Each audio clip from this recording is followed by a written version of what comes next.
le premier conseil que j'ai à donner à moi-même ainsi qu'à mes frères et sœurs, pour réussir, c'est pas pour jeûner le mois du Ramadan. Certes, il est demandé de prier, mais prier c'est une chose. Mais est-ce que tu as réussi à prier comme il se doit?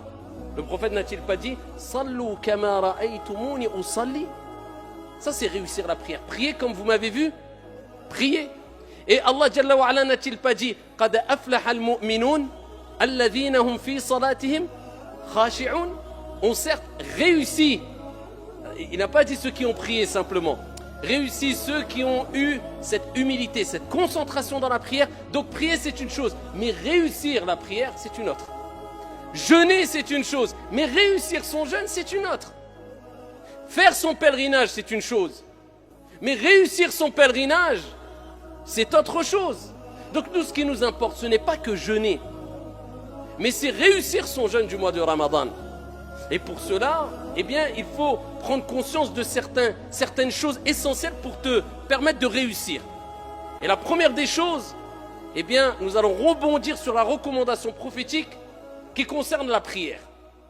Parce que vous savez que la prière, comme on ne cessera de le répéter, c'est l'acte d'adoration le plus noble, le plus grand, le plus important qu'il y a en islam. C'est la première des choses sur laquelle tu vas rendre des comptes au jour de la résurrection, le jour où le soleil sera au-dessus des têtes et que chaque être humain dira « Nafsi, nafsi, nafsi, moi, moi, moi ». Dieu t'interrogera sur la prière qui à la base était de 50 et Dieu l'a diminuée de par sa miséricorde. Et à travers l'amour qu'a eu le prophète alayhi salatu wassalam pour nous à 5 prières. Et cela nous donne la récompense de 50 prières comme vous le savez toutes et tous. Mais ici, il faut savoir que le prophète alayhi salatu wassalam a donné des recommandations pour prier, mais pour réussir sa prière. Et parmi les plus belles des recommandations que le prophète a données, c'est quand il a dit cela à un compagnon du prophète alayhi salatu wassalam, un compagnon parmi les compagnons du prophète alayhi salatu wassalam. Il lui dit « Salli », simplement prie, non. « Salli salata muwaddi'». Voilà, comment réussir la prière. Regardez la belle recommandation. Prie, accomplis la prière de celui qui fait ses adieux.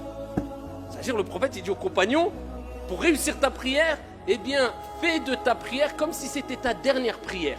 C'est-à-dire tu te dis, c'est la dernière prière, après je vais rencontrer mon Seigneur. Je vais quitter ce bas monde, je vais quitter ce monde, je vais me séparer de mes biens, je vais me séparer de ma famille. C'est-à-dire c'est le dernier acte d'adoration qui fait partie des plus grands actes d'adoration que je vais accomplir. Et le prophète nous dit, innamal a'malu bi al-khawatim. Les actions ne valent que par leur fin. Tu peux voir une personne qui peut-être était égarée toute sa vie, buvait de l'alcool, était loin de la religion, peut-être les derniers instants de sa vie, va se repentir, il va être sincère, il va être pieux, Dieu va lui donner accès au paradis. Alors qu'à côté, une personne toute sa vie était dans les actes d'adoration, il manquait de sincérité, et juste avant de mourir, il a tout abandonné, il s'est égaré. Et Dieu lui a donné l'accès en enfer. Les actions ne valent que par leur fin, la preuve qu'on doit toujours rester modeste et ne pas se précipiter à juger les autres. Celui que tu critiques peut-être demain sera meilleur que toi et toi pire que lui. Donc occupe-toi de toi, c'est déjà beaucoup. Eh bien le prophète il te dit, eh bien c'est les dernières actions. Donc toi quand tu pries tu te dis, c'est peut-être ma dernière prière. Donc la prière c'est parmi les actes d'adoration les plus importants. Donc je la fais bien comme ça quand je rencontre mon Seigneur, peut-être je vais mourir après le Dhuhr, peut-être après l'Asr. Je fais le Maghrib. Peut-être après le Maghrib, je vais mourir. Bah, au moins, le plus grand acte d'adoration pratique, eh bien, je l'aurais fait de la meilleure des manières. Eh bien, de même, nous te disons, ya Abdallah, ce mois de Ramadan, quand tu vas le jeûner, dis-toi, je fais le jeûne de celui qui fait ses adieux. Combien, comme vous le savez toutes et tous, ont jeûné avec nous, ne serait-ce que dans cette ville, l'année dernière, et aujourd'hui, ils sont où? Tahta at-turab. Rahimahumullahu jami'an. Ils sont sous la terre. Ils auraient rêvé. Ils auraient espéré, Wallahi wa Rabbil Kaaba, si Allah subhanahu wa ta'ala leur avait donné l'occasion de revenir sur terre, ils auraient donné tout ce qu'il y a sur la surface de la terre selon leur capacité, juste pour pouvoir jeûner une journée. Et toi, Dieu t'a donné ce cadeau. Cette année, tu vas jeûner. L'année prochaine, 11 mois, on ne sait pas ce qui peut se passer. Déjà en 2 heures, on ne sait pas ce qui se passe. En 10 minutes, ta vie, elle peut vaciller. On sait très bien que tout va très vite, surtout aujourd'hui. Alors que dire de une année? Donc c'est peut-être ton dernier Ramadan. C'est peut-être ton dernier Ramadan. Et ce que tu vas gagner pendant le mois de Ramadan, wa Rabbil Kaaba, de manière générale, tu ne pourras pas le gagner en dehors du Ramadan. C'est le meilleur mois de l'année. C'est le mois où il y a le plus de cadeaux. C'est le mois où il y a Laylatul Qadr. C'est le mois où Allah ouvre toutes les portes du paradis, comme s'il te disait, ça y est, le paradis, toutes les portes sont ouvertes, il n'y en a aucune qui est fermée. Vas-y, entre par la porte que tu veux. C'est facile. Ya abdi, oh mon serviteur, fais des efforts, rapproche-toi de moi, le paradis il est à portée de main. C'est le mois où shayatin, les diables les plus néfastes sont enchaînés. Comme si Dieu te disait, je sais que tu es faible. Je sais que tu es attiré par le mal. Je sais que le diable a une influence sur toi. Eh bien, je vais enchaîner les diables les plus néfastes pour te faciliter l'entrée au paradis. Te faciliter le fait de te rapprocher de moi. Les actes d'adoration. Pour éduquer ton âme plus facilement afin que tu persistes dans les actes d'adoration. C'est peut-être ton dernier Ramadan. Dis-toi ça dans la tête. Et tu vas quitter ce monde, peut-être, avec le dernier Ramadan accompli de la meilleure des manières. Quel bagage, quel investissement. Ça, c'est le vrai investissement. Deuxième piste pour réussir son mois de Ramadan. Ash-shukru lillah. Prendre des leçons du mois de Ramadan. C'est le but du Ramadan. C'est-à-dire, le Ramadan, c'est une école. Pour réussir son Ramadan, ou du moins, pour savoir si tu as réussi Ramadan, regarde l'impact qu'a eu le Ramadan sur toi après Ramadan. Parce que Dieu, il nous éduque à travers les actes d'adoration. J'espère bien que vous avez compris que les actes d'adoration, ce n'est pas simplement le fait de faire des gestes pendant la prière. Non, ces actes d'adoration pratiques, cultuels, ont été mis en place aussi pour nous éduquer dans la vie de tous les jours. Vous comprenez ça? Mais Ramadan, si tu veux le réussir, eh bien c'est que tu vas comprendre que c'est des leçons le mois du Ramadan et que ça doit laisser une marque sur toi après Ramadan. Quand tu viens à la mosquée, et que tu dois venir en marchant, sans courir, et que tu dois t'aligner avec tes frères, tu dois te rapprocher des frères, coller tes épaules, pas coller les pieds. Beaucoup collent les pieds, alors que dans les 4 écoles, ça n'existait pas. Coller les pieds, c'était juste pour aligner les rangs. Après, tu n'as pas besoin de coller les pieds. Mais aligner les rangs, le prophète, il dit avec douceur, vous rapprochez vos épaules. Vous suivez l'imam. Pourquoi cette discipline? Pourquoi cette organisation? À une heure bien précise. Quand l'heure est passée, ça y est, tu vas prier tout seul. Des mouvements que tu fais en harmonie tous ensemble. Tu suis l'imam, tu fais pas ce que tu veux. Pourquoi ces règles? Pourquoi ces comportements? Pourquoi cette gestuelle? Pour nous éduquer, nous apprendre à être disciplinés, à être organisés, à être carrés, à être sereins, à être apaisés. Mais est-ce qu'on a compris cela, non? Normalement, on doit être les gens les plus éduqués, les plus disciplinés. Et malheureusement, illa man rahimallah, ce n'est pas le cas. Parce qu'on n'a pas compris que derrière les actes d'adoration, il y a une éducation qu'on doit mettre en application dans la vie de tous les jours. Quand tu sors, quand tu vends, quand tu achètes. Dans chaque acte d'adoration, on peut puiser plusieurs leçons qui nous permettent d'être éduqués et disciplinés en dehors de la mosquée, en dehors de l'acte d'adoration lui-même. Siyam ou Ramadan, le mois du Ramadan, ça nous pousse à la modestie. Parce que tous les actes d'adoration, eh bien, c'est un des buts. C'est quoi? C'est la modestie, la prière. Tu pries aligné, tu es à côté du riche, tu es à côté du pauvre, tu restes modeste. Le mois du Ramadan, le pauvre ne mange pas, toi tu ne manges pas. Tu es riche, tu ne manges pas. Parce que tu as des millions, tu as le droit de manger avant le Maghreb, abadan, tu attendras le Maghreb. Pour mettre tout le monde au même niveau. Al-Hajj, eh bien tu es riche, tu es pauvre, tu vas mettre tes deux vêtements blancs qui ressemblent à un linceul. Pareil, sans sous-vêtements, sans rien du tout en dessous. Même le pauvre à côté de toi, pareil, on différencie. La modestie à tawadu. Le Ramadan comprend bien que c'est une école pour t'apprendre la modestie. Et t'apprendre aussi at-tadhiya, le sacrifice. Parce que l'islam, c'est une religion où on doit, à travers la prière, c'est un sacrifice la prière. Parce que ça demande de laisser ton travail, de faire ta prière à l'heure, c'est un sacrifice ou pas? Dieu veut que tu sacrifies. Je parle du sacrifice bien compris, pas n'importe comment. Et pareil, le jeûne du Ramadan, c'est un sacrifice ou pas? Mais bien sûr. Comment ça, du matin, surtout nous ici, du matin, 6h du matin, 5h du matin, jusqu'à 21h le soir, 21h30, 22h, tu te prives de boire et de... Si ça, c'est pas un sacrifice, c'est quoi? Parce que Dieu te rappelle, tu as été créé pour m'adorer et je veux que tu prouves ton amour vis-à-vis de moi à travers des sacrifices dans les actes d'adoration. Et bien là, tu dois prendre ces leçons en disant, plus le sacrifice est grand et plus Dieu sera satisfait de moi à travers des actes d'adoration tels le jeûne et telle la prière. Donc ça te montre que c'est, voilà, le Ramadan c'est une éducation spirituelle, c'est une école spirituelle. Ainsi tu auras compris un des buts du Ramadan et tu auras réussi ton Ramadan parce que ça te servira en dehors de Ramadan. Les bonnes habitudes que tu as prises pendant Ramadan, eh bien tu vas les continuer. Pour réussir Ramadan, c'est de comprendre tous les bienfaits qu'il y a dans Ramadan. Et parmi les plus grands des bienfaits et des plus beaux des bienfaits, le prophète sallallahu alayhi wa sallam fait sahih, comme vous le savez toutes et tous, a dit Man sama Ramadan imanan wa ihtisaba ghufira lahu ma taqaddama min dhanbi.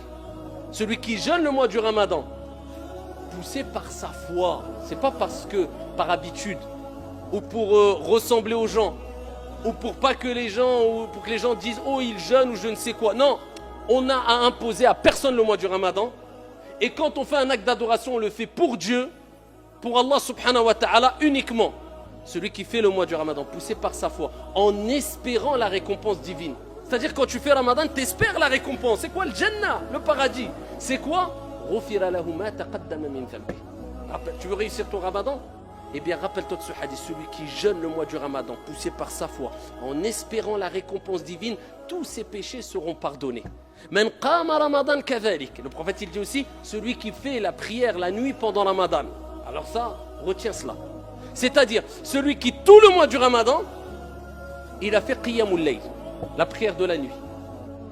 Tout le mois de Ramadan.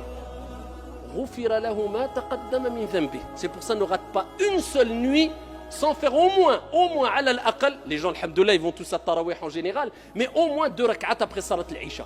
Qiyamul layl au moins. Comme ça tout le mois, tu auras fait qiyamul layl, le prophète il dit celui qui le fait, tout le mois du Ramadan, tous ses péchés seront pardonnés. Par contre, le prophète sallallahu alayhi wa sallam, il nous dit dans le hadith rapporté par Al-Bukhari, et il nous rappelle que Ramadan c'est pas que se priver de boire et de manger, c'est un comportement, c'est un akhlaq, il dit celui qui ne délaisse pas Az-Zour, le mensonge, et le témoignage, le faux témoignage, quelqu'un qui ment pendant le mois du Ramadan, il croit qu'il a oublié que Ramadan c'est avec la bouche, c'est avec les yeux, c'est avec les oreilles aussi. Eh bien Allah n'a pas besoin de sa privation de boire, de nourriture et de boisson. Allah il n'a pas besoin. Entre guillemets tu te fatigues, tu bois pas, tu manges pas, mais Allah il n'a pas besoin de ton jeûne parce que tu mens. Et le prophète il dit dans Sahih al-Bukhari kadhalik, il dit celui qui jeûne, qui entame le mois du Ramadan, il doit s'abstenir de toute obscénité. Vous avez l'éducation? Si tu veux réussir Ramadan, tu comprends que Dieu t'éduque. Parce qu'il veut qu'il t'a facilité le fait que tu peux éduquer ton âme. Parce que l'âme, elle s'affaiblit. L'âme instigatrice au mal, elle s'affaiblit. Vous voyez, on se sent faible pendant Ramadan. Parce que le sang circule moins vite dans le sang, dans le corps. Et le prophète alayhi salatu wa sallam, il dit Shaitan circule en vous comme le sang circule dans votre corps. Shaitan a moins d'influence sur toi, le corps s'affaiblit, l'âme instigatrice au mal, elle s'affaiblit aussi. Les shayatines sont enchaînées, les portes du paradis sont ouvertes, Dieu te facilite l'éducation de l'âme. Et le prophète, il te dit, donc c'est comme s'il te dit, maintenant éduque ton âme. Les mauvaises habitudes, tu es insulté, vous voyez, maintenant tout le monde, chaque phrase, il dit au moins 3-4 gros mots. Illa man rahim Allah. Eh bien là maintenant, éduque ton âme. Tous les mauvais les défauts que tu avais, essaye petit à petit. On n'est pas des anges, on n'atteindra jamais la perfection. Al-kamal ou lillah. Mais essaye de tirer les plus gros défauts que tu avais. Entre autres, les mauvaises paroles. Le prophète il dit, alayhi salatu wassalam, celui qui jeûne le mois du Ramadan, il délaisse toutes les obscénités. Il dit qu'il délaisse toutes les obscénités. Et si quelqu'un vient le combattre ou le provoquer, il dit, inni sa'im, inni sa'im. On te provoque. Regardez l'éducation du nefs là, c'est facile de se mettre en colère. Mais le prophète il dit le fort c'est celui qui retient sa colère quand il est en colère. Eh bien tu dis je jeûne, paix, laisse-moi en paix. Et c'est comme ça que tu vas réussir le mois de Shahru Ramadan. Pour réussir Shahru Ramadan, eh bien il faut comprendre le verset coranique. Shahru Ramadan alladhi unzila fihi al-Qur'an. Le mois du Ramadan c'est le mois où Allah il a révélé quoi? Al-Qur'an. Allah il a choisi le meilleur des mois pour révéler le meilleur des livres. Pendant la meilleure des nuits. Inna anzalnahu fi laylatil qadr. Wa ma adraka ma laylatul qadr. Laylatul qadr khayrun min alfi shahr. Nous l'avons certes descendu, révélé la nuit du destin, la 27e nuit, avec divergence des savants, du moins les dernières nuits impaires. Et qui te dira qu'est-ce que c'est que la nuit du destin? La nuit du destin est meilleure que 1000 mois d'adoration. Regardez les cadeaux divins. Et Dieu, s'il a descendu, révélé le Coran pendant le mois de Ramadan, c'est pour te rappeler que pendant ce mois qui est le meilleur des mois, eh bien, multiplie la récitation du meilleur des livres. Concentre-toi que dans la récitation du Coran. Quand je parle des sujets scientifiques, surtout du moins. C'est pour ça l'imam Malik, rahimahullah, ce grand savant érudit, savant du fiqh, du hadith, il délaissait dans ses assises toute étude du hadith pour se consacrer à quoi? À la lecture du Coran. Le mois de Ramadan, c'est Shahrul Qur'an, c'est-à-dire, si tu multiplies la lecture et la récitation du Coran pendant le mois de Ramadan. Vis avec le Coran, essaie de le comprendre, concentre-toi, pas dans la beauté des voix. Parce que maintenant, les gens ils cherchent les mosquées où il y a les plus belles des voix. Et ça c'est parmi les égarements qu'a mentionné déjà Omar ibn al-Khattab à son époque. Jusqu'à ce que certains maintenant, c'est plus une récitation. Warattilil Qur'ana tartila, comme il se doit, mais on mise tout sur les mélodies. Ça devient même quelquefois de l'exagération. Non, sur le contenu du Coran. C'est pas toi qui embellis le Coran, c'est le Coran qui va t'embellir, ya Abdallah. Après, bien sûr, embellir sa voix, c'est demander aussi, mais sans exagération. Le contenu, c'est ce qui nous importe. Et c'est ainsi qu'on va réussir Ramadan si on a mis comme objectif la lecture du Coran à 100%. Je plonge dans le Coran. Parmi les moyens aussi de réussir Ramadan, c'est de montrer à ton Seigneur et aux gens autour de toi, car les gens seront des témoins au jour de la résurrection. Et sur terre, pour ou contre toi, voilà, c'est ça l'islam. On est tous des ambassadeurs de l'islam. Donc pendant Ramadan, comme on le dit chaque année, tout le monde entier, avec la télé, avec les réseaux sociaux, savent que tous les musulmans jeûnent le mois du Ramadan. Quand tu sors, sache que tu es un représentant, un ambassadeur de l'islam. Quand tu sors dehors, parle pas fort, c'est très tard tarawih. Ramadan, c'est un respect que je dois avoir vis-à-vis des gens et je suis ambassadeur de l'islam. Et ainsi, bi'idnillahi tabaraka wa ta'ala, tu réussiras ce mois béni, tu profiteras de toutes ces récompenses ici qu'il y a dans le mois de Ramadan.